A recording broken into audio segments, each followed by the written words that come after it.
Hello everyone, how are you? I hope you all are doing well. तो उत्तराखंड लोक सेवा आयोग ने लेक्चरर के जो फॉर्म हैं वो रिलीज कर दिए हैं।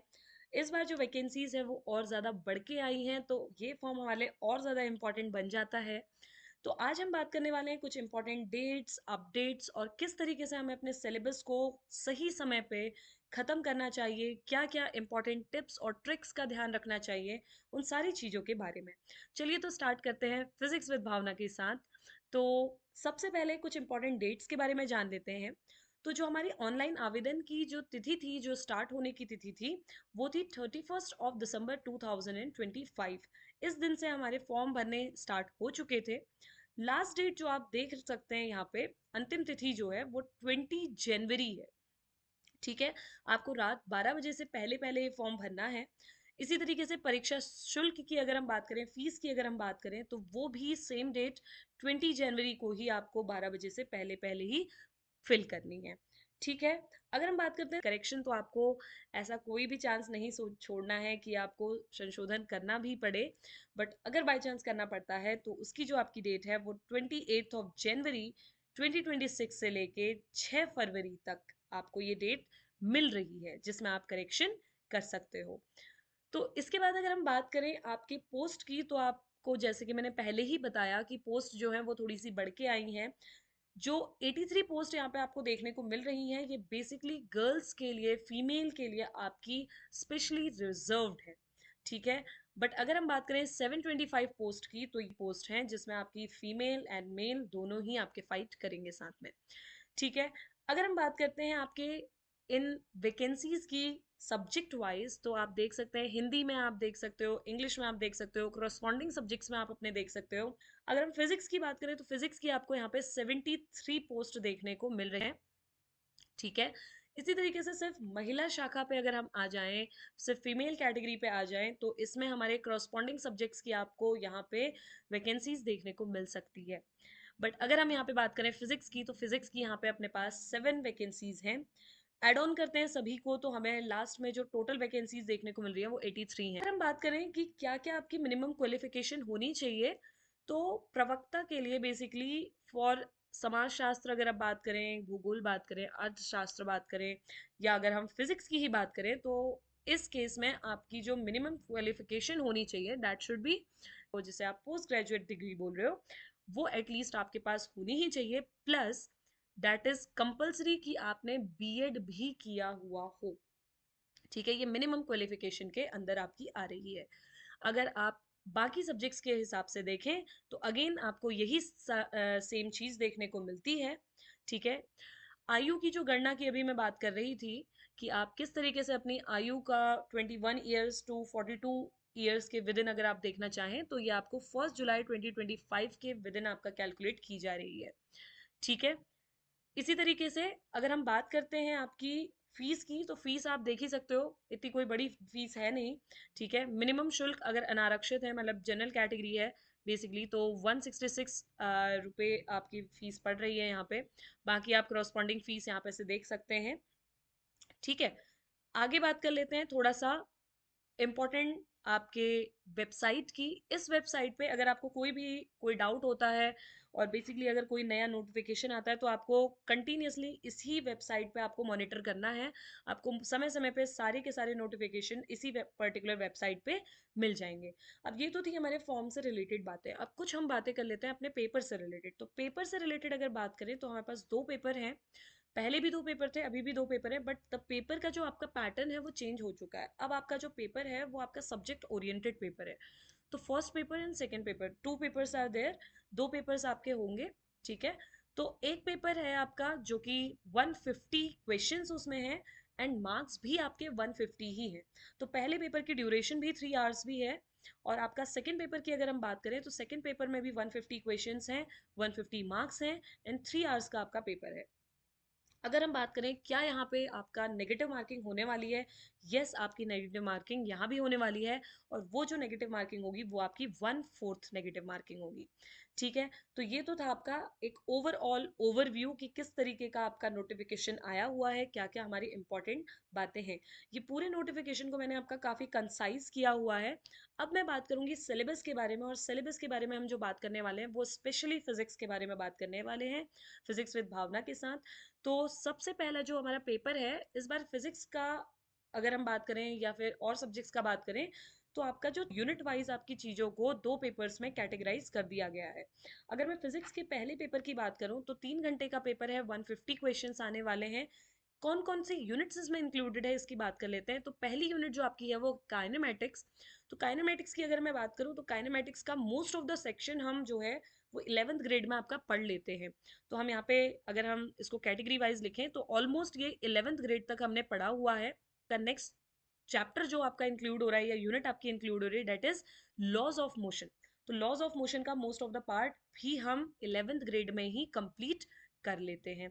सिमिलरली नेक्स्ट आपका टॉपिक है, जो नेक्स्ट यूनिट है that is work energy and power. Work energy power भी आपका up to 11th grade and up to आपका नीट एंड आपका जेई ग्रेड का आपका कर सकते हैं इसे। यहाँ पे जो मैं इस सेक्शन की अगर बात करूंगी, ये सेक्शन आपको जो देखने को मिल रहा है क्लासिकल मैकेनिक्स, ये आपका आ जाता है graduation to post graduation level. ठीक है, grade to post grade level. तो ये आपको थोड़ी सी यहाँ पे मेहनत करनी पड़ेगी। ठीक है, यहाँ पे आपको थोड़ी सी मेहनत करनी पड़ेगी। नेक्स्ट आ जाते हैं oscillation and waves. Oscillation and waves के अगर पोर्शन की मैं बात करूँ तो ऑसिलेशन एंड वेव बोथ आपका दोनों ही चीजों में आ जाता है। एक तो अगर हम बात कर सकते हैं तो सीधा सीधा 11th में तो ये पूरा सेक्शन आप पढ़ते ही हो। ठीक है, अगर हम बात करें और कौन कौन सी यूनिट्स आ रही हैं यहाँ पे आपका एक सेक्शन और है, ये है ग्रेविटेशन का सेक्शन। ठीक है, ये आपका ग्रेविटेशन वाला पोर्शन और आ रहा है। ग्रेविटेशन में आप देख सकते हैं मोस्टली सारी वही चीजें हैं जो आपने 11th ग्रेड तक पढ़ी हुई हैं। नेक्स्ट आते हैं इलेक्ट्रोस्टैटिक्स में। इलेक्ट्रोस्टैटिक्स भी एक बहुत ज्यादा वाइटल रोल प्ले करती है आपकी यूनिट्स वाइज। काफी बड़ा आपका यूनिट है, तो आपको सारी ही चीजें बहुत अच्छे से क्लियर करनी है। ठीक है, तो ये आपका most of the part is from 12th grade only. ठीक है, नेक्स्ट आते हैं इलेक्ट्रिकल कंडक्शन। अब इलेक्ट्रिकल कंडक्शन वाला जो सेक्शन है ये आपको और अच्छे से तैयार करना पड़ेगा, क्योंकि यहाँ पे आप देख सकते हो कि लॉरेंस ड्रूट थ्योरी के बारे में आप देख रहे हो, है ना, वाइडमैन थ्योरी के आप बारे में देख रहे हो, फ्रेंड्स लॉ के बारे में आप देख रहे हो। ये सारी चीजें आपकी कुछ बहुत पोर्शन आपका इंक्लूड हो रहा है ग्रेजुएशन से पोस्ट ग्रेजुएशन लेवल का। ठीक है, पोस्ट ग्रेड लेवल का यहाँ पे ये पोर्शन भी आपका आ रहा है। नेक्स्ट आ जाते हैं मैग्नेटिक इफेक्ट्स ऑफ आपका इलेक्ट्रिक करंट एंड मैग्नेटिज्म में। तो ये भी most of the portion is from 12th only. Next electromagnetic induction and alternating current, ये भी आपका 12th का ही पोर्शन है। ठीक है, इसमें आपका transformer, AC generator, Lenz law, AD currents, ये सारी चीजें आपको बहुत अच्छे से प्रिपेयर करनी पड़ेंगी। नेक्स्ट आ जाते हैं आपका मैथमेटिकल मेथड्स ऑफ फिजिक्स। इसमें आपको ग्रेजुएशन लेवल की मैथमेटिकल फिजिक्स पढ़नी पड़ेगी, क्योंकि आप देख सकते हैं आइगन वैल्यूज, आइगन वेक्टर्स, आपके सारी चीजें पूछी जा रही हैं, है ना, आपसे टेंसर्स पूछे जा रहे हैं, आपसे कोवेरिएंट, कॉन्ट्रावेरिएंट, ये सारी चीजें आपसे पूछी जा रही हैं। तो ये ग्रेजुएशन लेवल का आपका ये सेक्शन फॉर श्योर यहाँ पे ऐड ऑन हो रहा है। कुछ बहुत पोर्शन आपका पोस्ट ग्रेड का भी यहाँ पे आ जाएगा। तो ये तो थी ओवरऑल फर्स्ट पेपर की बात। ठीक है, देन आ जाते हैं सेकंड पेपर पे। तो सेकंड पेपर की अगर हम बात करें तो सेकंड पेपर भी आपका 150 क्वेश्चंस का है, 3 आवर्स का है, 150 मार्क्स का है, 1/4 आपकी माइनस मार्किंग होने वाली है। सबसे पहला जो आपका यूनिट इसमें आ रही है वो है इलेक्ट्रोमैग्नेटिक वेव्स। ठीक है, इलेक्ट्रोमैग्नेटिक वेव्स में आपका पॉइंटिंग वेक्टर्स, पॉइंटिंग थ्योरम, ये सारी चीजें इंक्लूडेड हैं। अगेन अगर इसकी बात करें तो ये आ जाता है आपका 12th में प्लस ग्रेजुएशन लेवल में। ठीक है, नेक्स्ट आपका आ जाता है ऑप्टिक्स। देखो ऑप्टिक्स तो भाई बहुत ज्यादा वेटेज का होने वाला है, जैसा कि हमारा 12th ग्रेड में भी हुआ करता था। तो most of the part is from 12th plus आपका grade and post grade level. ठीक है, पोस्ट ग्रेड लेवल।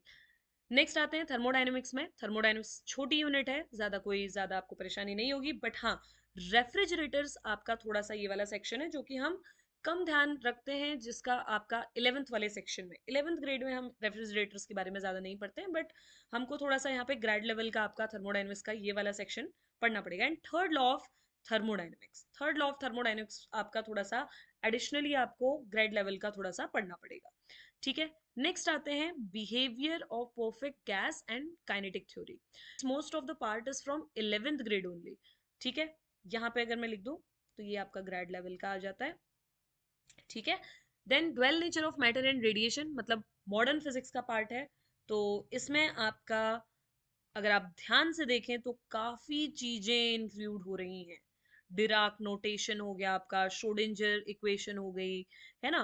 तो मोस्ट ऑफ द पार्ट आपका graduation level and post graduation level का आ रहा है। नेक्स्ट आ जाते हैं एटॉमिक एंड मॉलिक्यूलर फिजिक्स। तो एटॉमिक मॉलिक्यूलर फिजिक्स की भी यहाँ पे बात की जा रही है। आप देखो तो आपका मोस्ट ऑफ द पार्ट देखो, स्टार्क इफेक्ट आ रहा है, जीमान इफेक्ट आ रहा है, ये सारी चीजें आ रही हैं, है ना। तो ये भी आपकी graduation and post graduation level की हैं, पोस्ट ग्रेड लेवल की हैं। प्लस ऑब्वियसली ट्वेल्थ का पोर्शन भी है, ट्वेल्थ का पोर्शन से ज्यादा इसमें ग्रेड और पोस्ट ग्रेड लेवल से आपका पूछा जा रहा है। तो न्यूक्लियर एंड पार्टिकल फिजिक्स की, अब देखो यहाँ पे आपकी आ जाती है एमएससी का पार्टिकल फिजिक्स वाला सेक्शन। पार्टिकल फिजिक्स में आपका क्या है, लैप्टॉन्स आ रहे हैं, बेरियॉन्स आ रहे हैं, ठीक है। आपका क्वांटम नंबर्स के बारे में पूछा जा रहा है, आपके एलिमेंट्री पार्टिकल्स के बारे में पूछा जा रहा है, निस्जिमा फार्मूला, क्वार्क मॉडल, ये सारी चीजें। तो ये भी आपकी आ गई पोस्ट ग्रेड लेवल की, post grade level and grade level की, ठीक है।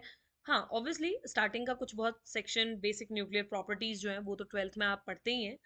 देन आते हैं इलेक्ट्रॉनिक डिवाइसेस में। इलेक्ट्रॉनिक डिवाइसेस में ऑब्वियसली जिन लोगों का आपका एडवांस इलेक्ट्रॉनिक्स रहा होगा आपका पोस्ट ग्रेजुएशन लेवल पे, तो उनको तो काफ़ी ज़्यादा फायदा होने वाला है ऑपरेशनल एम्पलीफायर्स वाले केस में और एप्लीकेशंस वाले केस में, काउंटर्स, रजिस्टर्स, इन सारी चीज़ों में बहुत ज़्यादा हेल्प मिलने वाली है उनको, ठीक है। क्योंकि बाकी का सेक्शन तो हम फिर भी आपका ट्वेल्थ में पढ़ ही लेते हैं, है ना। तो पोस्ट ग्रेड लेवल की आपकी जो इलेक्ट्रॉनिक्स है वो आपको सबसे ज्यादा हेल्प करने वाली है, ठीक है। Next communication system. Communication system आपका बहुत ज्यादा प्यारा, बहुत ज्यादा अच्छा टॉपिक है, बहुत आपका स्कोरिंग टॉपिक है, तो इसको आप बहुत अच्छे से पढ़ सकते हो। मॉड्यूलेशन के बारे में, है ना, आपका इंटरनेट, वर्ल्ड वाइड वेब के बारे में, लोकल एरिया नेटवर्क हो गया आपका, sky and space wave propagation, ये जितनी भी चीजें होती हैं ये सारी आपकी ग्रेजुएशन पोस्ट ग्रेजुएशन की हैं, again grade and post grade. And last but not the least is very important topic, that is condensed matter physics। भाई इसको पढ़ना सबसे ज्यादा इंपॉर्टेंट है, इसमें आपको थोड़ा सा ध्यान देना पड़ेगा क्योंकि ये चीज हम 11th 12th में तो एटलीस्ट नहीं पढ़ रहे हैं ना, हम ये किसी नीट के बच्चे को ना जेई के बच्चे को पढ़ाते हैं, क्योंकि कंडेंस मैटर फिजिक्स वाला सेक्शन जो है ये आपको थोड़ा सा ध्यान से पढ़ना पड़ेगा, या फिर अपनी बाकी चीजें इतनी अच्छी करनी पड़ेंगी कि अगर कंडेंस मैटर फिजिक्स से क्वेश्चन आए तो इतना ज्यादा इफेक्ट हमको ना पड़े। पूरा बैच है, जब हम स्टार्ट करेंगे तो कंडेंस मैटर फिजिक्स हो, चाहे ये कोई भी यूनिट हो, हम इसको बहुत अच्छे से पढ़ने वाले हैं, ठीक है। तो ये आपका PG level and grade level का ही है। तो that was all overview of whole notification, जो कि मैंने बहुत कंसाइज वे में बनाया हुआ है। अब जल्द ही हम स्टार्ट करेंगे आपका इस पूरे सिलेबस को कंप्लीट करना। स्टार्टिंग करेंगे हम with the very basic and going to सबसे पहले 11, then 12, then grade, then post grade level. इन सारे टॉपिक्स को कवर करेंगे, चाहे वो छोटे से छोटा टॉपिक हो, चाहे वो बड़े से बड़ा टॉपिक हो, अलॉन्ग विद उसके सारे क्वेश्चंस करेंगे, बहुत अच्छे से इसकी प्रिपरेशन करेंगे, क्योंकि आपको पता ही है कि फिजिक्स एक ऐसा सब्जेक्ट है, आप पढ़ कितना भी लो, आपको क्वेश्चन करना, आपको प्रॉब्लम सॉल्यूशन करना सबसे अच्छे से आना चाहिए, ठीक है। That was all from my side guys. अगर आपको कोई भी क्वेश्चन हो, कोई भी आपको परेशानी हो, या फिर आपके अंदर कोई भी सजेशन हो, आपको कोई भी सजेशन देना हो, या आपको कोई एक पर्टिकुलर चीज़ की रिक्वायरमेंट हो, please let me know in the comment section so that I can solve that particular problem, ठीक है। तो साथ में मिलके प्रिपरेशन करेंगे, बहुत अच्छे से प्रिपरेशन करेंगे, don't worry, just have a faith on your self, ठीक है। हिंदी में भी पढ़ेंगे, इंग्लिश में भी पढ़ेंगे, दोनों सब दोनों ही मॉडल में आपका पढ़ा जाएगा, तो उसकी कोई टेंशन लेने की ज़रूरत नहीं है। अपने कॉन्सेप्ट क्लियर करने हैं, अपनी क्वेश्चन प्रैक्टिस बहुत अच्छी करनी है, and let's meet you all in the next video. Till then take care, bye, good night.